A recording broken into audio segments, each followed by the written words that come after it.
샬롬 할렐루야. 히브리서 11장 1절에서 3절. 믿음은 바라는 것들의 실상이요 보이지 않는 것들의 증거니 선진들이 이로써 증거를 얻었느니라. 믿음으로 모든 세계가 하나님의 말씀으로 지어진 줄을 우리가 아나니 보이는 것은 나타난 것으로 말미암아 된 것이 아니니라. 아멘. 어제로 십자가 도는 다 읽어드렸고 오늘부터는 믿음의 분량에 대해서 읽어드립니다. 하나님께서 원하시는 믿음은 영적인 믿음입니다. 믿음은 무엇과도 비교할 수 없는 보배 중의 보배요. 세상 모든 문제를 해결하는 열쇠입니다.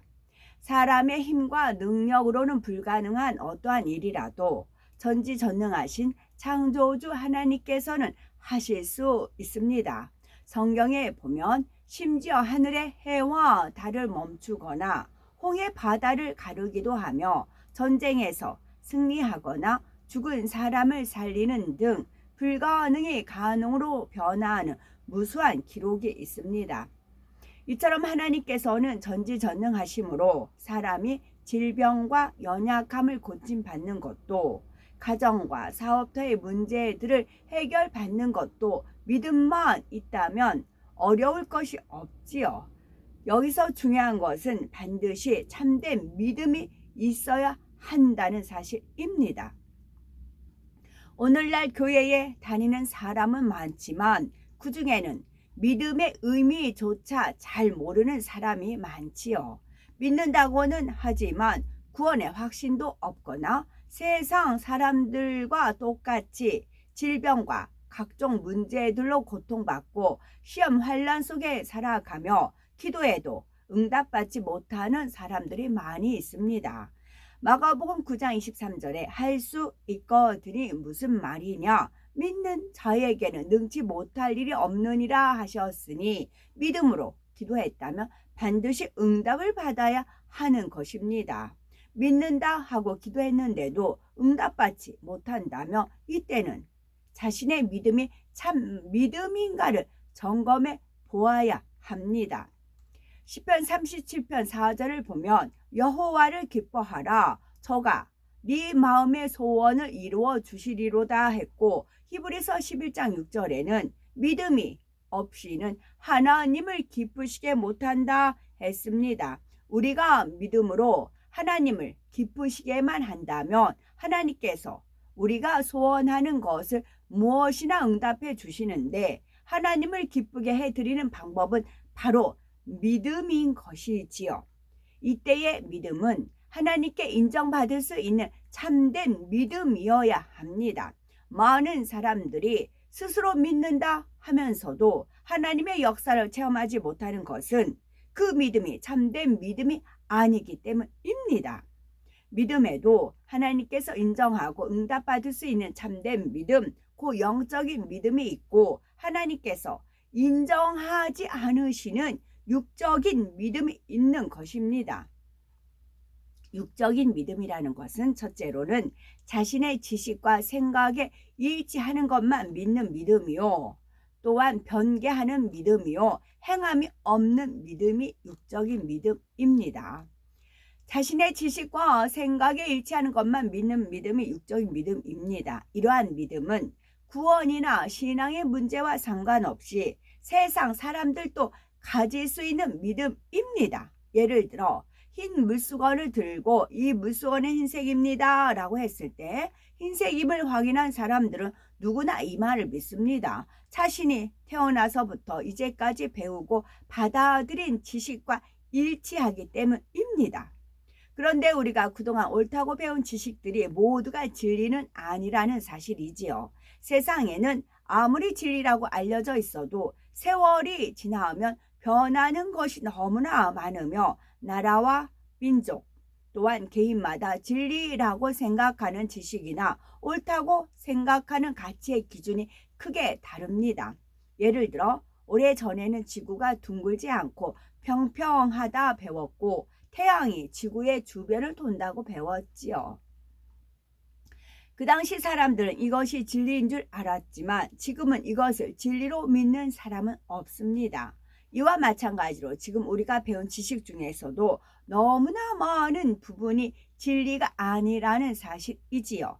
사람들은 어려서부터 어떤 비진리를 진리라고 가르침받아 왔다면 그것이 진리라고 굳게 믿어버리고 누군가가 진리를 알려준다 해도 그것이 자신이 알고 있는 지식과 맞지 않으면 오히려 그 진리를 비진리라고 생각하게 됩니다. 오늘날 복음을 듣고도 창조주 하나님을 믿지 못하는 사람들이 이런 경우에 해당합니다. 어릴 때부터 진화론이라는 거짓 이론을 진리라 배웠기 때문에 진리인 창조를 가르쳐줘도 믿지 않는 것이지요. 진화론은 결코 진리가 아니라 사람들의 생각 속에서 짜 맞추어낸 잘못된 이론입니다. 아무리 수천만 년, 수억 년이 지나도 물고기가 육지 동물이 될 수 없는 것이고 유인원이 사람이 될 수도 없습니다. 그러나 그것이 가능하다고 배운 사람들은 진화론을 진리라고 굳게 믿기 때문에 창조주 하나님께서 말씀으로 천지를 창조하셨다고 하면 진리에서 벗어난 말이라고 생각하게 되지요. 그런가 하면 어떤 사람들은 전능하신 하나님을 믿습니다 하면서도 성경을 전폭적으로 믿는 것이 아니라 자신의 지식과 이론에 맞는 부분만 믿습니다.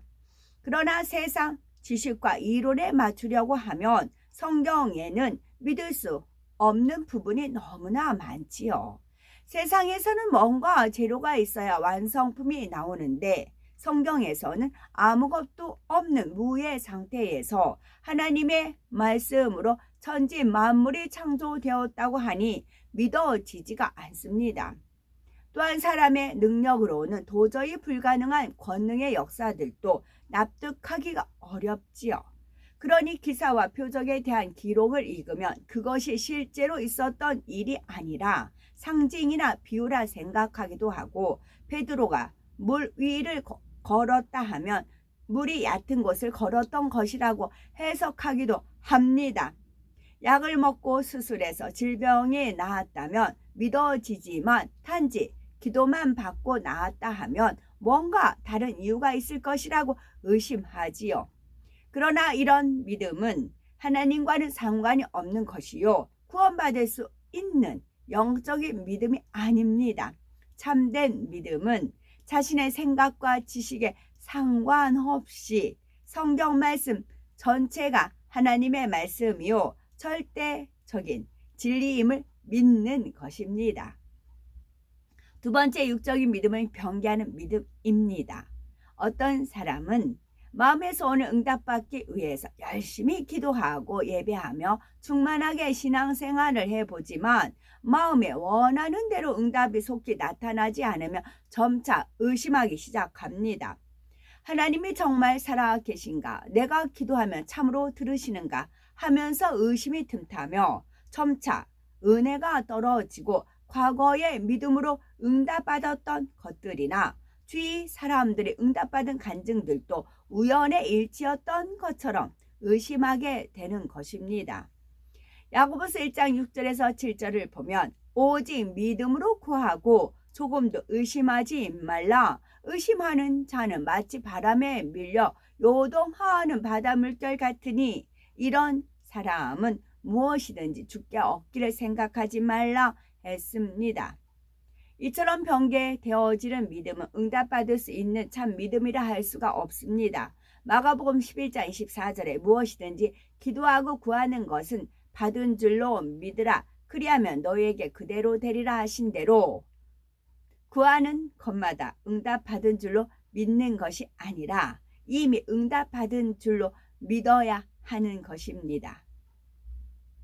지금 어떤 장면을 떠올려 주셔서 사금 채취라는 게 있죠. 드라마 보니까 쭉 사람들이 있어서 그 강에서 이제 모래를 이렇게 해서 그 채에다가 놓고 계속 강물에다 이렇게 하더라고요. 그러면 최종 남는 게 그 금, 사금 이제 얼마 되겠? 그러니까 모래가 이만큼이면 거기서 금이 몇 개 있을까요? 그 영적인 믿음, 그러니까 육적인 믿음인 사람이 이만큼이면 그 중에 영적인 믿음 있는 사람은 이렇게 있을 거 아니에요. 몇 분 있을 거 아니에요. 하나님은 그거를 채취하신다고, 사금 채취하신다고요. 사금 모래 속에서. 그러니까 아브라함이 이제 하늘의 별과 같이 바다의 모래와 같이 네 자손이 많으리라 그 약속을 하셨잖아요. 이제 모래같이 많은 백성 중에서 거기서 사금을 채취한다고요. 사금 모래사에서 이제 금이잖아요. 그거를 채취하시는다고요. 하나님께서는요. 금만이 변하지 않기 때문에요. 천국에서 또한 마찬가지. 한 예로 질병의 문제도 그러합니다. 베드로전서 2장 24절에 보면 저가 채찍에 맞음으로 너희는 남을 얻었나니 했지요. 약 2000년 전에 예수님께서 고난을 당하심으로 우리의 모든 죄악과 저주를 대속하셨고 이를 믿는 우리는 이미 나음을 받았습니다. 그러니 믿음으로 기도받았다면 더 이상 힘들고 고통스러운 모습이 아니라 소망에 가득 차서 기뻐하고 감사하는 모습이 됩니다. 또한 당장 눈에 보이는 증거는 없어도 응답받았다는 믿음의 변함이 없을 때 참으로 응답받을 참된 믿음이라 인정받을 수가 있지요. 세 번째, 육적인 믿음의 행함이 없는 믿음입니다. 하나님의 말씀을 아는 것과 믿는 것은 별개입니다. 하나님의 말씀은 머리로만 아니라 마음 중심에서 믿어져야 하며 그럴 때는 말씀대로 순종하는 행함이 따르게 되어 있습니다. 예를 들어 하나님께서는 무엇이든지 심은 대로 거두게 하신다 했습니다. 이것은 건강이나 물질 모든 분야에 해당하는 영계의 법칙입니다. 구약 성경의 사르밧 과부는 하나님의 명령을 믿음으로 순종하여 오랜 가뭄 중에 마지막으로 남은 한 끼의 양식을 선지자 엘리야에게 드렸습니다. 사람의 생각을 동원하면 도무지 드릴 수 없는 생명과 같은 양식이지만 하나님의 명령을 믿었기 때문에 행함으로 순종하였고 그 결과 가뭄이 끝날 때까지 기름병과 가루통에서 양식이 떨어지지 않는 축복을 받았지요.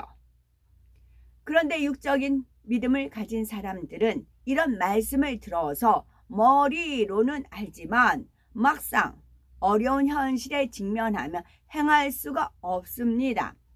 당장 생활비가 부족하겠다 싶으면 11조를 온전히 드리지 못하기도 하고 각종 예물을 심는 것에도 인색하게 되지요. 하나님께서 심는 것마다 축복으로 갚아지는 줄을 정말로 믿는다면 인색할 리가 없는데 머리로만 알기 때문에 행함이 따르지 못하는 것이지요. 질병의 문제도 그렇습니다. 정말로 하나님께서 전지전능하심을 믿는 다음에 어떤 질병에 걸렸을 때 어찌 세상 방법을 쓰겠습니까? 하나님의 능력을 머리로만 알지만 마음으로는 믿지 못하기 때문에 세상 방법을 의지하는 것입니다. 이렇게 믿음 없는 모습을 보실 때 하나님께서 얼마나 서운해 하시는지는 아사 왕이 병들었을 때 여호와께 구하지 아니하고 의원들에게 구하였다가 죽었다 하신 기록에서 잘 알 수가 있습니다. 믿음으로 행하는 것도 좋지만 이게 이제 기대치 아니하는 그런 하나님의 보너스가 있어요. 제가 그 수제 비누 이제 장미꽃 모양으로 해서 수제 비누를 만들어서 그걸 이제 많이 뿌렸어요. 제가 라벨이죠. 라벨을 1000장씩 어떻게 알아, 어떤 분을 또 어떻게 알아가지고 그분이 1000장에 35,000원에 해주셨거든요. 지금 그분하고 이제 전화번호 사라져서 연결을 못해요. 1000장씩 3번을 구입했어요. 그럼 3000장이에요. 그 라벨을 다 썼어요. 그러면 뭐 이제 좀 틀림 한다고 해도 3000장 거기서 넉넉하게 500을 뺀다고 해도 2500장. 제가 장미꽃 그 수제 비누를 2500장을 뿌렸어요. 2500장을. 그래서 이제 저는 그냥 단지 그때그때 하나님이 주시는 주님께서 이제 은혜 주시는 감동 주시는 대로 이제 재료 구입해서 이제 뿌렸을 뿐이에요. 어느 날은 또 이제 비누를 만들고 라벨 이렇게 붙이는데 몇 장이 없었어요. 이 라벨을 또 구입하고 싶은데 그 싸게 구입했던 그분이 연락을 못해요. 그래서 안타까웠어요. 1000장만 더 주문했으면 좋겠는데요. 이제 그러면서 비누 만들고 있었습니다. 그랬더니 주님께서 그동안 어느 정도 만들어지서 3번 시켰죠. 1000장씩 이제 그랬어요. 그랬더니 그게 다 상급이다. 정말요? 그랬더니 그게 보석이다. 그 장미꽃 비누가 이제 사이즈 그만한 보석이 주어진다. 제 집에, 우리 집에. 그래서 저희 집이 이제 공개가 될 겁니다. 주님과 거하는 장소만 빼고 그게 별채이거든요. 거기만 빼고는 집이 거의 공개가 됩니다. 그랬을 때 보석이 주어진 거 보면 그게 아마 장미꽃으로 보석이 됐을 겁니다. 있고 그러면 그때 들었던 말씀이 이제 떠올려 주실 겁니다. 그렇게 저는 그냥 이제 했는데 감동 주는 대로 주관해 주시는 대로 만들었을 뿐인데 주님은 그걸 다 보석으로 이제 100배라고 하잖아요. 30배, 60배, 100배 그 보석으로 갚아 주시는 겁니다. 진짜 남는 장사예요. 하나님 앞에 투자하는 거, 베푸는 거, 나누어주는 걸 하나님 기뻐하신다라고 되어 있잖아요. 나누어주는 거는 하나님 기뻐하시는 거라 했으니까 그렇게 정말 생각지도 않았어요. 주님께서 다 상급이다. 정말요? 제가 그럼 어마어마하겠네요. 제가 그랬거든요. 그 밖에 다른 말씀들도 마찬가지입니다. 성경에는 항상 기뻐하라, 범사에 감사하라, 쉬지 말고 기도하라, 원수도 사랑하라, 섬기라, 모든 사람과 화평하라 하십니다. 이런 말씀 구절을 줄줄 암송한다 해도 머리로만 알고 행하지 못하는 사람은 여전히 육적인 믿음을 가진 것이요 하나님의 역사를 체험할 수도 없습니다. 야고보서 2장 26절에 보면 영혼 없는 몸이 죽은 것 같이 행함이 없는 믿음은 죽은 것이니라 하여 행함이 없는 믿음을 죽은 믿음이라고 했습니다. 죽은 믿음으로는 응답도 축복도 받지 못할 뿐 아니라 자칫하면 구원조차 받을 수 없음을 기억하여 반드시 행함 있는 믿음으로 변화되어야 합니다. 그렇다면 영적인 믿음이란 육적인 믿음과 반대로 자신이 배운 지식이나 생각에 맞지 않아도 하나님의 말씀이라면 다 믿어지는 믿음이며 한번 믿은 것은 변함없이 믿으며 하나님의 말씀대로 순종하여 행하는 믿음입니다. 이런 영적인 믿음이 있으면 무에서 유를 창조할 수도 있고 가정, 일터, 사업터의 문제나 건강의 문제 등 어떤 마음의 소원도 응답받을 수가 있으며 권능을 받아 하나님의 나라를 이룰 수도 있습니다. 그런데 영적인 믿음을 갖고 있다 해도 각 사람마다 믿음의 분량은 다 다릅니다. 영적인 믿음이 큰 사람은 소원하는 것을 마음에 품기만 해도 응답을 받는가 하면 믿음이 적은 사람은 동일한 기도 제목을 가지고 며칠씩 기도해야 하는 경우도 있습니다. 만약 사람이 영적인 믿음을 자기 스스로가 가질 수 있다면 누구나 더 큰 믿음을 갖기 원할 것입니다. 하지만 영적인 믿음은 사람이 원한다고 해서 마음대로 가질 수 있는 것이 아니라 하나님께서 주셔야만 하는 것입니다. 그러면 어떻게 해야 영적인 믿음을 받을 수가 있을까요? 영적인 믿음을 받을 방법만 알면 어떤 마음의 소원을 가지고 있다 해도 응답과 축복의 길이 활짝 열리는 것입니다. 아멘.